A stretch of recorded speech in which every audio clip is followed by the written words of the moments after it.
Good evening, everybody, and welcome to tonight's episode of Whether or Not. We are your co-hosts. I'm Salix Iverson. And I'm Ryan DePhillips. So Ryan, we did have some sunshine here in State College earlier in the week. Yes, we did, Salix. And despite some haze earlier this week that originated from the wildfires out west, we had some clear and chilly nights for the most part. Just a taste of fall to come, but Dan will have more on that later in his forecast. We also have some nature in the news stories. I will be doing a story on the wildfires out west that did cause some of that haze in State College that we saw earlier this week, and the potential La Nina for this upcoming winter. I will talk about a thunderstorm forged from fire and some interesting weather phenomena called gravity waves. We will have a feature this week by Allison Gutleber about earthquakes. But first, here is Nature in the News.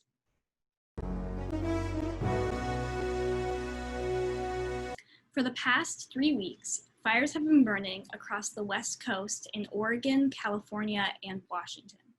In total, these fires have burned an area the size of New Jersey, with the largest fire complex in California state history burning 747,000 acres of land. The smoke from the wildfires can be seen on satellite imagery extending across the continental United States and has been producing eerie sights and poor air quality out west.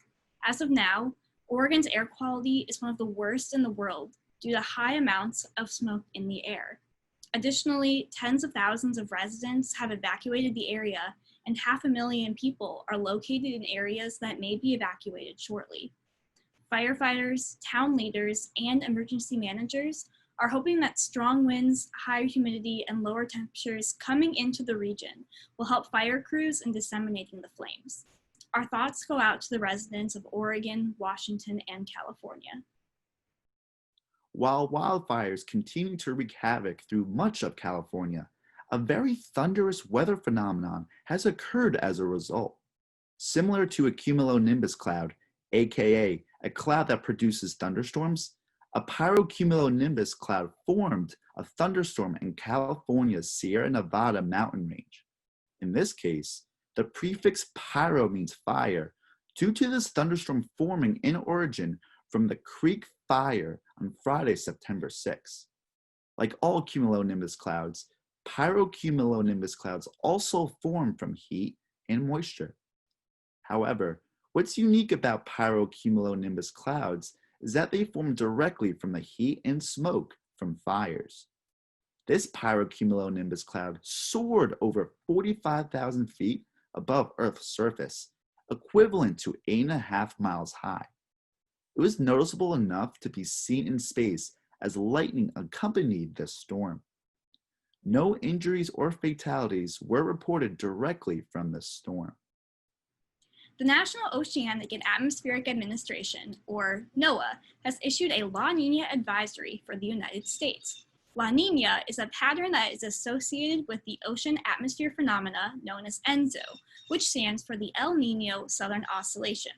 ENSO has 3 phases: El Niño, La Nina, and neutral. The last La Nina period occurred during the winter of 2017 to 2018. During the La Nina phase, sea surface temperatures across the central and eastern Pacific are colder than average. El Niño is defined as the opposite: warmer than average sea surface temperatures in that same region. During the La Nina period, Atlantic hurricane activity can increase due to the weakening shear over the Caribbean and tropic Atlantic. Additionally, the winter season in the United States has a variety of changes. In the northern tier of the United States, La Nina brings cooler than average temperatures and above average precipitation, while the South experiences above average temperatures and below average precipitation. Scientists at NOAA say that there is a 75% chance that a La Nina will occur from December 2020 to February 2021. Arguably, some of the most fascinating and important clouds are called gravity waves. Plenty of research over the past decade has highlighted the extensive variety of these waves. However, truly understanding how all aspects of these waves impact the general atmosphere will be the next frontier in the field of atmospheric dynamics. Gravity waves form from when air parcels are pushed upward and then downward due to gravity in a stable atmosphere. These waves can form clouds that can ripple horizontally throughout the stratosphere, some 50,000 feet above Earth's surface. They can travel hundreds to thousands of miles and as a result, take heat and momentum with them. However, some of these gravity waves are too small to be recognized by a satellite or even the naked eye. This is why the scientific community has recently focused on enhancing better equipped weather balloons and weather models to track these smaller events.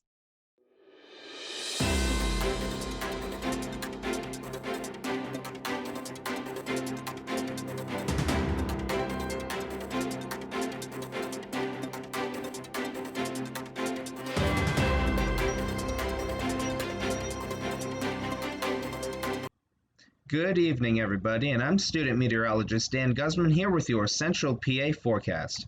Over the past couple of days, you may have noticed it does feel a little bit more like fall, with lows dipping into the 50s and even the upper 40s.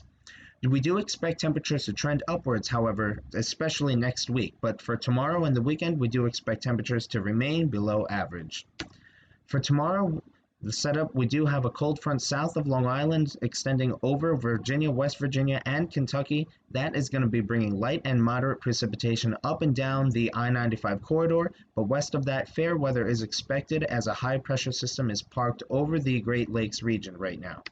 Going into Saturday, we do see that high pressure does move west into upstate New York. The fair weather does continue with clear skies or partly cloudy skies. And into Sunday, that high pressure does move northeast and out of the region, but still that fair weather is expected to continue. Temperatures will still be below average, however. So the forecast for Friday includes a high of 65 degrees with sunny weather. Friday night, a few clouds will move up, temperatures going down to 41 degrees. Into Saturday, we do expect a high of 62 degrees, sun and clouds. For Sunday, a little bit warmer, high of 65 degrees and sunny weather. Right after this, Allison Gutleber will have a feature on earthquakes. All around the world, each year, 20,000 earthquakes are reported, while there's an estimate of millions of earthquakes too weak to even be recorded. In the past week alone, over 127 earthquakes have been reported over a 4.0 magnitude. Although earthquakes take place on all 7 continents, 3 regions, known as the Mid-Atlantic region, the Alpine Belt, and the Circum-Pacific Belt, have the most earthquake activity due to the faults beneath the surface of these regions. The Circum-Pacific Belt is located along the edges of the Pacific Ocean, where 80% of all earthquakes occur. Earthquakes are caused by pressure of Earth's crust. Volcanic activity, subsidences, and man-made activity can also cause earthquakes. However, most of them are caused by the movement of tectonic plates. Tectonic plates found in the layer between the top of the mantle and the crust slide against, away, along, and beneath each other, causing energy to form and for the edges of these plates to create pressure. Eventually, the edges let go and slip the surface. This is known as a fault. This fault breaks the Earth's crust and creates intense vibrations, also known as an earthquake. Instruments known as seismographs produce graphs to measure earthquakes. Each earthquake is recorded by a measurement of the magnitude, which it is then categorized. Multiple scales to measure seismic activity exist. The current preferred scale is known as the moment magnitude scale, which measures earthquakes logarithmically while measuring based on the total amount of energy they release, compared to the older Richter scale, which measures earthquakes based on the size of their seismic waves. The scale ranges from 1 to 10, level 1 being the least destructive, while 10 has the strongest power but is least likely to occur. The most common magnitude of earthquakes is a range from 2.5 to 5.5, which usually leaves minor damage and isn't easily felt. There is approximately 300,000 earthquakes in this range that occur each year. Major earthquakes that reach the measurement of 7 or higher occur 20 times or less in a year. In the United States, there have been over 150,000 earthquakes in the past 5 years. Out of those earthquakes, 34 have been in Pennsylvania, and 14 of the 34 happened in 2019.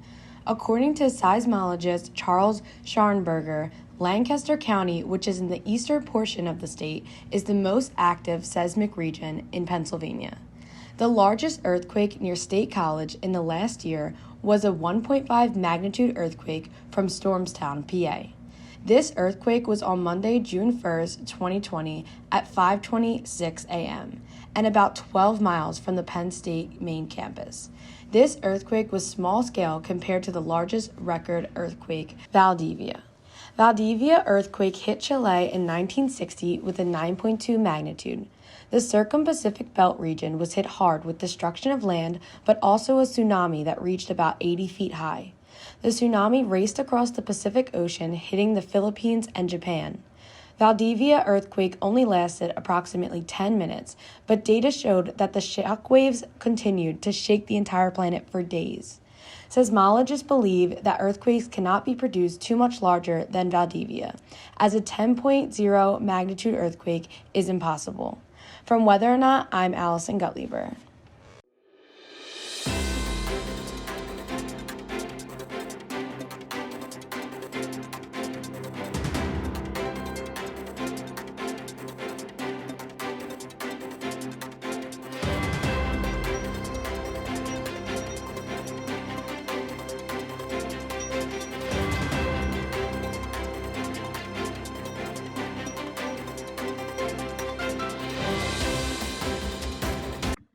I'm student meteorologist Dan Guzman back here with your extended forecast. For this weekend, we do expect some fair weather, and that is thanks to a large low-pressure system currently over the Great Lakes region.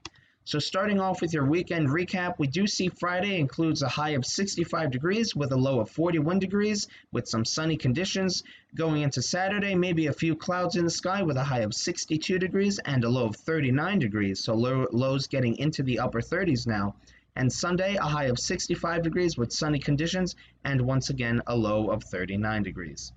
Looking at the extended forecast, we do see the beginning of next week starts off below average. Our average for the month of September currently is about 72 degrees. So for Monday, we do have a temperature of about 62 degrees as the high.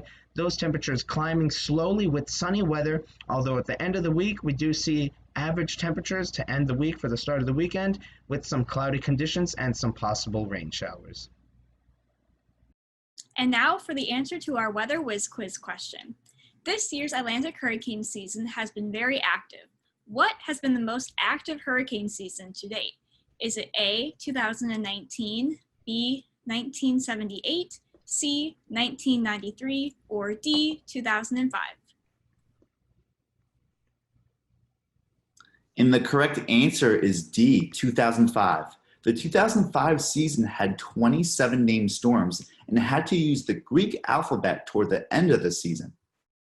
Yes, Ryan, and maybe the 2020 season might get to the same point as the 2005 season. Well, that's all the time we have for tonight's episode. We're your co-hosts, Salix Iverson. And I'm Ryan DePhillips. Have a great evening.